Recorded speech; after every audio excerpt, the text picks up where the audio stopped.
jalan-jalan. Gimana? Udah jalan-jalan? Wah, kalau belum berarti kamu harus jalan-jalan biar kita bisa saling sapa. Dan kali ini saya masih menguasai kursi host. Masih tenang saja. Ada gilirannya nanti Mas Taufik balik lagi ke kursi host ya. Tapi kali ini saya sudah kedatangan tamu spesial. Karena nggak mungkin nggak spesial. Tamunya podcast Saling Sapa Jalan-Jalan naik angkot bareng angkot Neo Backpacker itu selalu spesial. Kali ini ada seorang musisi, musisi Kota Malang. Nah, ada Theo Arista. Ya, betul ya? Theo Arista. Oke, Theo Arista ini salah satu musisi Kota Malang, solois juga. Solois. Oke, boleh cerita nih awal mulanya sebelum menjadi musisi kegiatannya ngapain sih? Dulu sebelum jadi musisi banyak sih. Aku mulai bahkan dulu sempat juga kerja di terminal. Oke, kerja di terminal itu artinya? Dulu pertama waktu masih sekolah gitu. Jadi minggat sih sebenarnya dalam tanda kutip minggat. Okay. Terus kerja. Kepingin dulu waktu itu teman-teman punya handphone itu BlackBerry gitu ya. Oh iya ya, era BlackBerry ya. Nah, itu aku akhirnya kepingin beli sendiri karena minta ibu pasti dimarahin kan gitu. Oke. Mau nggak mau harus kerja. Waktu itu ada om juga di terminal ya, akhirnya ikut kerja di terminal. Oke, boleh tahu nih kerjanya ngapain tuh di terminal? Macam-macam dulu semua tak lakuin, serabutan gitu lah maksudnya. Kadang disuruh nge-nek micro LED, pernah. Terus jadi mana itu apa sih? Tukang angkut. Tukang angkat barang. Kuli panggul pernah. Oke. Asongan pun pernah. Asongan termasuk juru panggil penumpang. Iya, juru panggil penumpang. Oh, oke. Semuanya pokoknya yang ada uangnya sikat. Biar bisa beli handphone dengan hasil keringat sendiri. Iya. Oh, oke. Terus setelah dari terminal? Setelah dari terminal akhirnya kerja di salah satu perusahaan. Itulah, di perusahaan TV ya. Akhirnya kerja di situ hingga akhirnya sambil nge-crew, jadi malamnya nge-crew band. Oh, berarti kenal dunia musiknya dari nge-crew dulu. Oh, oke. Terus akhirnya setelah nge-crew sama dulu ada nge-crew terus sama si personilnya dibilangin tuh, emang kamu nggak pengen kan kayak jadi penyanyinya atau pengen apa, enak loh jadi penyanyi atau jadi personil, kerjanya lebih enteng, bayarannya jelas lebih gede dong. Nah, waktu itu nggak bisa pegang alat musik apapun. Oh ya? Ya. Emang dasarnya memang belum pernah main musik? Belum pernah. Oke. Akhirnya nyoba, oke lah, aku coba nyanyi aja. Coba nyanyi. Dan kebetulan dulu juga sering ikutan waktu di pondok dulu. Ikutan solawatan itu kan, jadi punya basic. Oke. Dari basic solawatan di pondok, akhirnya paling tidak buta nada lah ya, nggak buta nada. Terus akhirnya awal karir mulai hanya nang musik asik gitu. Nah, itu kenapa awalnya? Pertama kan jujur-jujuran ya. Jujur. Kepingin jadi ingin waktu itu cari pacar susah banget ya. Oh, oke. Nah, jomblo kelamaan. Iya, akhirnya kayaknya jadi anak band keren deh gitu loh. Paling banyak ada yang nempel gitu kan. Jadi ngeband gitu. Gara-gara ngeband beneran jadi dapat pacaran? Enggak juga, malah di ghosting. Penyakit anak band biasanya itu anak band yang ngeghosting. Iya. Tapi malah kamu yang dighosting. Malah di ghosting, gak tau sad boy banget aku jadi. Kasian kamu. Tapi waktu itu jadi anak band yang kafe itu kafe gitu, atau band yang mungkin teman-teman bilang kayak band indie yang punya karya atau gimana nih? Lebih ke indie sih dulu, jadi kepingin punya karya sendiri. Terus juga sempat ikut Rockin' Battle waktu itu di God Bless Cafe. Yang lolos ke Australia itu. Cuman sebenarnya hampir lolos, cuman karena teman-teman bandku KTP-nya itu ada yang nggak punya, hingga akhirnya nggak jadi lolos. Oh, karena dokumen ya, eman. Jadi ke festivalan dan bisa ngeband aja. Sampai dulu kepinginnya nyanyi ditonton orang, itu kita bayar. Waktu itu 100.000 ya festival. Oh, untuk registrasi band ya. Oke. Tapi sekarang festival udah nggak ada ya? Udah nggak ada, itu sih yang. Iya kan?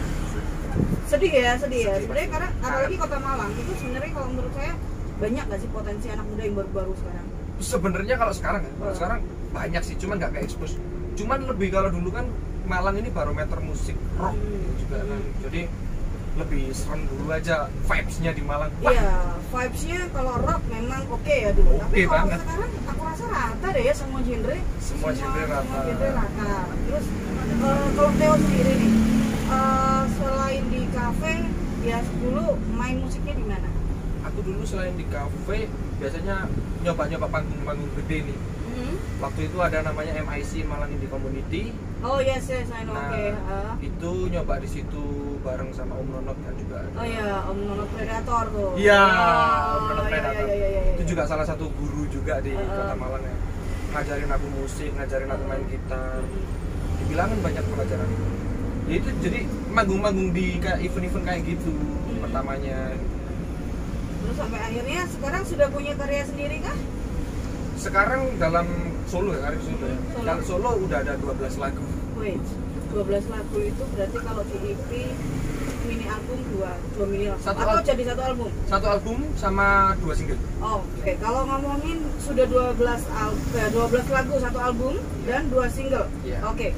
Berarti dulu waktu ngeband, ya kan sempat ngeband, terus sempat ada perjalanan ini ono ya kan pastinya macem-macem. Terus akhirnya memutuskan untuk solo. Solo. Iya. Udah berapa lama akhirnya bersolo karir? Solo mulai awal 2018, sudah hampir 3 tahun. Hampir 3 tahunan ya. Apa yang bikin seorang Theo Arista akhirnya terus enakan sendiri lah daripada ngeband? Pertama kalau ngeband itu kan kita susahnya dinyatuin beberapa visi misi teman-teman semuanya. Nyatuin beberapa kepala jadi satu visi misi itu yang susah. Jadi waktu dapat manggung nih, bisa manggung di katakan di MOG gitu ya. Nah kita kan harus ngabarin dulu di grup. Karena bisa. Ternyata si drummer nggak bisa, akhirnya jadi batal manggung. Nah itu jadi kayak jadi kehambat gini gitu. Iya, iya. Ya udah deh kayaknya enakan solo. Di sisi lain dari invoice-nya lebih dipek sendiri Iya, gitu. iya. Duitnya melebu kantongnya dibagi-bagi ya kan. Iya, iya. Koordinasinya juga jauh lebih gampang. Jauh lebih gampang. Maksudnya kalau solo pastinya bisa mengisi di sini. Selama aku bisa, ya udah bisa gas aja. Oke, iya. Genrenya apa sih genrenya? Aku kalau solo lebih ke romantic pop sih. Oh, romantic pop. Wow. Saya penasaran. Untuk satu album dan 2 single ini udah ada video klipnya? Ya beberapa sih. Udah ada beberapa video klip ya. Oke. Untuk teman-teman podcast Saling Sapa Jalan-Jalan, kalau misalnya mau tahu ininya Theo di mana? Di channel YouTubeku ada di Theo Arista TV. Cuman ada 2 single ini aku bikin trilogi kan sekarang. Trilogi Patah Hati. Bahagialah Bersamanya sama Kutarela ada di channelnya Sam Sagam. Oh, Samsaga. Oke. Ada di 2 channel itu ya. Iya. Oke. Theo, selama berkarir di musik, hal yang paling gak enak apa? Yang paling gak enak itu Pengalaman paling gak enak? proses. Bisa dikatakan prosesnya sih. Gak enak gak enak gitu. Maksudnya kayak waktu manggung dulu. Jujur dulu sempet manggung itu gak pegang duit sama sekali. Ya. Berangkat manggung. Ya. Buat bayar parkir pun gak ada. Oke. Jangan di sana manggung. Terus Hingga gimana? ya udah hingga akhirnya sampai komit terus kayak kan dulu waktu itu komit terus sampai minta ke band lain terus gitar sampai pinjam ke band lain itu juga pernah. Itu sih masa-masa gak enaknya itu malunya di situ sebenarnya. Tapi nggak apa-apa itu Bagian dari proses ya? ya bagian dari proses aja. Oke. Terus kalau misalnya pernah nggak sih kerja sama tapi terus akhirnya dari pihak Theo yang dirugikan gitu? Sering banget. Sering banget. Misalnya? Pernah waktu satu tempo di Surabaya di manggung di acara apa itu pokoknya di Salah satu acara lah ya, lebih di BG Junction di mall. Itu udah kan biasanya aku dulu sistemnya kalau manggung di luar kota DP kan memang. Cuman pada saat itu si IO-nya bilang, panitianya bilang kalau ini uangnya dari sponsor udah buat vendor dan lain-lain, hingga akhirnya jagain duit tiket. Oke lah, deal. Aku berangkat ke sana. Posisi juga lagi apes-apesnya kan ya, nggak ada pegangan gitu. Berangkat sama temanku satu Anjas. Nyampe sana, habis manggung, hubungin tuh dia. Gak diangkat. Udah deh, aku di hotel kan. Aku di hotel, aku telepon terus gak diangkat sampai pagi besoknya, tetap gak diangkat. Udah nggak bisa nyari lagi, panitianya udah. Dan kamu pun juga nggak jadi manggung? Udah jadi sempat udah jadi manggung. Udah. Setelah manggungnya kamu hubungin untuk untuk fee kamu ya penyelesaian administrasinya. Nah itu terus gak ada kabar. Gak ada kabar hingga akhirnya buat pulang pun ternyata, dan itu ya, jujur waktu itu kosong-kosongnya kan. Nah gimana nih Jas, pulangnya gimana Jas? Si Anjas temanku gitarisku itu juga salah satu solois sekarang. Itu juga pada saat itu gak pegang juga gitu duit buat pulang gitu dari Surabaya. Hingga akhirnya kita di hotel itu ada voucher makanan atau voucher apa gitu, pokoknya voucher dapat dari panitia. Itu hingga akhirnya kita jual. Aku share di sampai segitunya ya. Iya, sebenarnya aku kenapa nggak share di Instagram? Waduh, tambah ramai nanti kasihan nirunya juga. Iya. Akhirnya aku ke pihak hotel, kebetulan salah pihak hotelnya ini kerjasama juga. Tanyain kan, jujur aku kayak gini kejadiannya. Aku salah satu talent juga, aku dirugikan. Ya udah aku jual waktu itu sekitar 300.000 aku jual vouchernya. Ya udah buat balik ke Malang. Nyampe Malang akhirnya gitu. Itu baru level antara Surabaya Malang ya, nggak kebayang ya kalau naik kota lain ya kan. Nah itu sih yang paling. Nah makanya kadang-kadang tolonglah paling nggak teman-teman paling nggak bisa lebih bertanggung jawab ya, kalau udah undang talent harusnya ya bertanggung jawab lah ya, gimana sih kontrak kerjanya kemarin tuh gimana kesepakatannya ya kan, kan gitu. Nah kalau misalnya selama proses bikin lagu-lagu itu kan jujur ya, apalagi kalau misalnya berkarya sendiri, yang namanya rekaman, recording itu kan butuh duit. Pasti. Iya kan. Apalagi teman-teman musisi Malang, biasanya teman-teman memang punya banyak teman, iya kan. Link lah teman, kemudian lingkaran, mungkin ada teman yang punya recording kayak atau apa.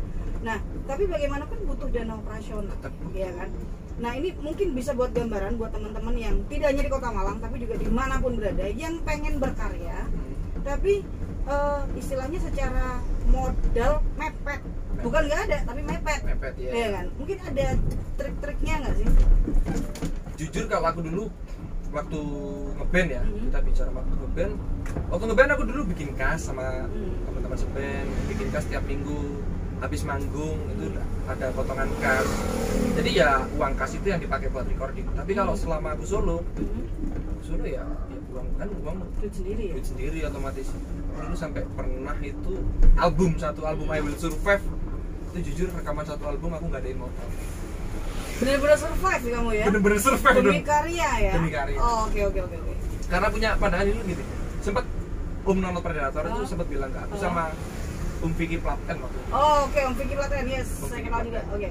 Nah itu sempet bilang ke aku, waduh ngeband, enggak, tapi gak ada karya. Terus apa sih kata buat itu? Panas dong ya. Panas dong. Ke hati Pak, sumpah. Tapi kalau udah kena motivasi biasanya jadi otomatis panas ya. Boleh deh diminum dulu, Boleh diminum ya? Boleh dong. Ini dari Uti. Produknya itu memang bahan-bahan yang berkualitas, alami banget. Dan ini ada 3 varian, ada kunyit asam, ada beras kencur, sama sinom. Ini yang di tangan saya sinom. Yang aku di beras kencur. Beras kencur. Pas banget nih buat imun hari gini ya. Iyalah. Biar tetap sehat, biar tetap bisa gitu. berkarya ya kan. Panas nih, waduh. Gila. Sinomnya seger banget. Seger banget ya. Seger banget. Ini, waduh. Enak banget ini, jamu uti. Apalagi dimasukin kulkas nih pasti. Bener nih. Ngomongin balik lagi soal motivasi. Iya. Motivasi kadang memang kalau misalnya motivasi terbesar kamu dari siapa sebenarnya? Waktu kamu untuk berkarya? Motivasi terbesar dari beberapa musisi di Malang, Wahyu KCMT, Mas Wahyu, Om Wahyu. Ya. Ada Om Wahyu, ada Om Vicky Platen di sana, ada Mas Oscar Platen. Oscar Berlian. Iya, Oscar Berlian. Itu jujur, itu sih sing bener-bener bikin aku sampai jadi seperti ini. Dari ngajarin dulu vokal masih fals gitu ya. Suaramu goblok gitu, kata-kata kasar gitu. Cuman itu membangun sih. Iya. Ya, tapi nggak apa-apa, itu diajarin berkarya. Kalau intinya anak band, seniman, ya harus punya karya. Percuma kalau cuma cover, nggak punya karya. Ya udah jadinya nggak ada yang dikenang. Nggak ada yang dikenang, bener banget. Karena memang terutama lingkaran ya. Jadi kalau seandainya kita memang mau berkarya, saya yakin banyak kok teman-teman yang punya karya bagus. Cuman mungkin lingkarannya yang belum support. Iya nggak sih? Iya kan? Dan juga terlalu nyaman di zona nyaman, kan katakan enak-enak. Dia sebenarnya bisa nih bikin lagu yang bagus. Cuma cuman dia udah nyaman bikin cover, bikin di YouTube dan lain-lain. Berada di zona itu aja dia merasa nyaman, viewernya banyak, akhirnya ya udahlah gini aja udah laku ya. Nah, apa ya istilahnya mental yang pengen terus berkembangnya itu kurang berarti. Kurang, nah itu belum tahu aja rasanya gimana rasanya saat manggung bawain lagu sendiri dan ternyata vibes dari penonton tahu lagu kita. Waduh, nangis. Itu lagu bangganya sampai 3 hari nggak tidur itu. Serius. Bangga banget. Aku lagu yang pernah kayak gitu itu Bahagialah Bersamanya. Itu ya maksudnya agak lebih nyebar ya daripada lagu-lagu yang di album itu nggak begitu menyebar. Yang laku dalam tanda kutip ya, yang laku itu Bahagialah Bersamanya. Itu kayak gila nih lagu anugerah banget gitu loh. Banyak yang tahu, banyak yang suka. Bahkan sampai kadang aku ada temen gitu ya, ada temennya temen kita, aku ke rumah temen gitu. Nah, ternyata ada dari situ ada yang nyanyi, diam-diam nyanyi laguku. Sebenarnya laguku berarti bener-bener masuk nih ya. Iya. Bangganya di situ. Bangganya di situ ya. Keren. Berarti itu sebenarnya jadi motivasi untuk bikin karya yang lebih baik lagi ya. Pasti sih. Pasti ya. Bisa nih berarti gitu. Oh, oke. Keren nih. Ini salah satu anak muda nih, contoh anak muda yang memang nggak mau berhenti berkarya. Tapi jujur ya, dengan kondisi yang seperti ini, ya kan, event nggak ada. Bisa dibilang nggak ada. Saya bukan bilang jarang lagi, nggak ada. Ya kan? Saya MC pun juga. Ya, tapi otomatis kan untuk seorang musisi bisa jadi ketika kita diundang manggung, jujur itu jadi penghasilan. Iya, ya kan? Jadi penghasilan, jadi pemasukan, ya kan? Dan itu juga jadi modal untuk bikin karya lagi. Ya, tapi kan kondisi seperti ini akhirnya gimana dong biar bisa tetap berkarya? Theo ngapain? Aku turun lagi ke kafe. Selama pandemi, jujur manggung apa virtual itu sempat awal-awal pandemi dulu tahun 2019 awal 2020 dong. 2020. Itu sempat manggung virtual. Terus sekarang udah nggak ada lagi manggung virtual. Artis-artis besar pun ya manggungnya virtual. Iya, virtual semua. Iya. Sedangkan kita kan nggak begitu kan. Iya. Ya itu susahnya jadi kerjaan kayak aku kayak Saman gitu kan. Kita kerjanya ngumpulin orang. Iya, betul. Sedangkan berkumpul aja sekarang nggak boleh. Nggak boleh. Itu yang susahnya.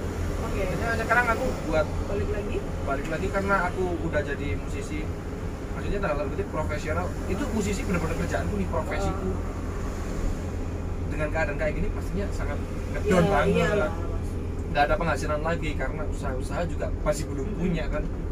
Ya udah deh aku turun lagi ke kafe sekarang kafe kecil kadang kayak gini kan kafe gitu. Bahkan reguleran lagi. Bahkan sempat ngamen turun ke jalan lagi ya. Ya. Oke. Tapi tidak menyurutkan semangat buat berkarya lagi dong. Sangat enggak ya. Udah ada stok berapa lagu lagi nih? Akhir tahun ini ada satu lagu penutup trilogi Patah Hati. Oh, oke. Saya jadi sedikit penasaran. Instagramnya apaan? Instagramnya mungkin bisa. Ada di @theo_arista @theo_arista. Ada di digital platform kan sudah masuk? Semua bisa dicari di Spotify, Google Play Music, Deezer, di Joox dan lain-lain bisa dicari di Theo Arista. Oke, Theo Arista. Udah berapa lagu? 4 lagu. Udah ada 4 lagu ya. Udah ngerasain hasilnya dari digital platform. Bulan depan sih cair. Alhamdulillah, lumayan buat rekaman lagi. Iyalah. Buat bikin video klip lagi ya. Buat bikin video klip, buat bikin rekaman. Banyak woy. Dikira berkarya itu murah. Enggak lah. Makanya kenapa ketika ada para musisi ataupun talent apapun ketika masih yang wis lah manggung kocok dhewe iki sing gawe acara. Angel wis. Susah. Ini ceritaan para talent ini, tolong. Ini pernah waktu lagi banyak-banyaknya manggung nih ya. Ada salah satu temen lama banget, dia nggak pernah interaksi, nggak pernah hubungin, nggak pernah apa, tiba-tiba hubungin, aku besok nikah di hari sesuatu itu, aku ngundang kamu ya. Invoice-nya gimana, sistemnya administrasinya gimana? Duh, bayar cegek om itu, maksudnya gini, oke, aku nggak bayar nggak apa-apa, cuman kan aku manggung itu banyak orang di belakangku, ada tim, ada kameramen dan soundman dan lain-lain. Butuh kostum ya kan. Itulah tolonglah ya. Kami ini pekerja seni, kami pekerja hiburan juga butuh modal, Cin. Jangan dikira oke bisa nyanyi, oke ya lihat-lihat lah. Mungkin kalau untuk acara amal mungkin oke. Ini pertama event amal, kegiatan sosial oke. Tapi kalau untuk yang memang kira-kira kami layak untuk meramaikan acara Anda, iya bayar. Tapi ada cerita lucu sedikit. Aku mau cerita di awal-awal tahun 2018. Kita bicara masalah acara amal nih. Waktu itu bulan Ramadan, ada acara dari Net TV di salah satu panti asuhan di Pandaan, BLK Pandaan. Berbareng anak yatim gitulah. Waktu itu aku kan masih perjuangan gitu, dihubungin, Mas bisa nggak ngisi? Cuman ini acara anak yatim. Tapi invoice-nya gimana? Nggak bayaran Mas. Oh nggak apa-apa. Kan aku tetap antusias. Udah kepingin acara amal, amal, bubur bareng anak yatim ya kan aja. Aku manggung di sana. Gak dibayar, malah aku nyumbang beberapa baju buat anak-anak yatim. Nah, habis acara itu 1 bulan kemudian aku dapat telepon. Gak tahu dari gak tahu save nomornya, gak tahu dia siapa sebenarnya. Aku angkat kan. Ternyata dia dari SCTV. Oh, dari stasiun TV yang lain malahan. Dari stasiun TV yang lain ngundang aku acara main waktu itu di acara yang paling bergengsi dan penuh Karnaval Inbox. Itu wah tahun 2018 Agustus aku ingat banget. Wow. Dan di situ invoice-nya itulah rezekinya. Kalau kita berbuat baik ya kan, pasti kita dapat yang baik juga ya kan. Aku tanya ke dia, "Lu Mas tahu kan maksudnya aku siapa? Aku sih kok sampai orang SCTV tahu?" Tanya, "Terus dapat nomor." Ternyata dari tim Net TV yang ngundang aku waktu acara bubur tadi. Itulah. Perjalanan jadi apa ya? Pekerja seni, pekerja hiburan tuh memang naik turun deh. Iya kan? Tapi jangan lupa, yang namanya karya itu hari gini kalau misalnya nggak didaftarkan secara hak cipta, hak patennya itu bahaya juga ya, gampang diplagiasi ya kan, gampang ditiru orang, gampang dicomot ya. Tapi karyanya dia udah aman kan? Aman. Ada beberapa karya yang udah tak aman. Ini semua karya aku aman. Udah tak protek semua. Jadi aku gabung waktu itu. Jadi buat teman-teman yang punya karya, sekarang bisa daftarin karya itu lewat online kok. Kalau dulu kan ya, dulu harus datang. Harus ke Jakarta ngirim demo. Iya, minimal ke Surabaya ada sih ya. Surabaya ada. Tapi sekarang bisa ya lewat online? Lewat online bisa sekarang. Bisa ada beberapa publisher itu udah ada di kayak aku pakai Euphoria sih. Euphoria pakai timnya Edang Sukamti itu.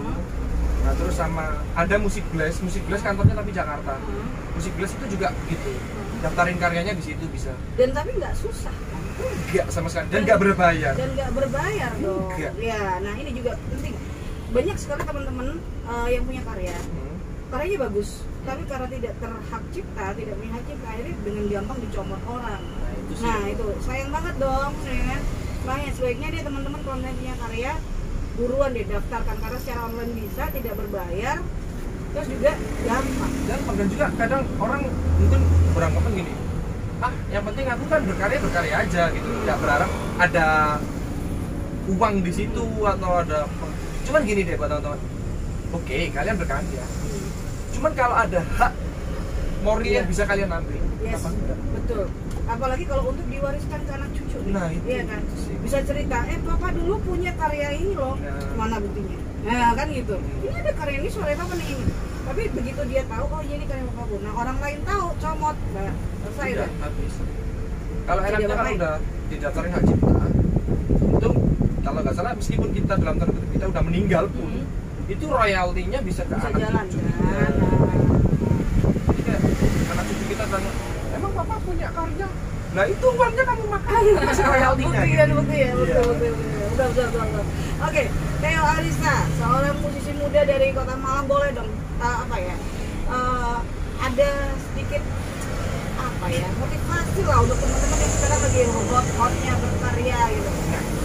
Tetap semangat aja sih, apalagi kan kondisi kayak gini, pandemi kayak gini, buat teman-teman tetap semangat berkaryanya, tetap positive thinking. Gitu sih, stay positif, stay healthy tetap pastinya, dan juga stay kreatif. Ya, dan tentu jangan baper. Jangan baper. Ya, jangan. Ntar dikritik dikit baper. Nah, sudah jadi karyanya ditaruh. Lebih baik dikritik sih kalau daripada kalau kalian sebenarnya dalam komunikasi kalian sebenarnya kurang, terus udah bagus. Itu malah membunuh ya. Membunuh sebenarnya. Lebih baik dikritik kejam, sadis, bikin kuping panas, tapi membangun. Benar. Di Malang banyak kayak gitu, maksudnya kayak bandnya ini dalam tanda kutip mainnya hancur banget. Udah bagus. Tapi aduh itu jebakan banget. Jebakan Batman banget itu. Aduh. Oke, boleh dong sebelum kita tutup nih podcast kita nyanyi dikit dong. Nyanyi nyanyi dikit ya? Yang mana? Lagu yang mana nih? Lagu yang bahagia bersamanya. Oke, boleh. Jika memang dia yang ditakdirkan Tuhan untuk dirimu, lalu aku bisa apa? Beruntungnya dia yang bisa milikimu seutuhnya, bahagialah bersamanya. Dalam banget itu. Capek. Oke, thank you Teh Arista. Sehat terus, semangat terus, berkarya terus. Semoga bisa menginspirasi teman-teman dimanapun berada. Amin, ya. Amin. Semoga juga bisa menjadi karya-karyanya menjadi karya andalan di Indonesia dan dimanapun ya. Oke, thank you teman-teman. Podcast Saling Sapa Jalan-Jalan. Kita harus tetap jalan-jalan biar kita bisa tetap saling sapa. Bye-bye.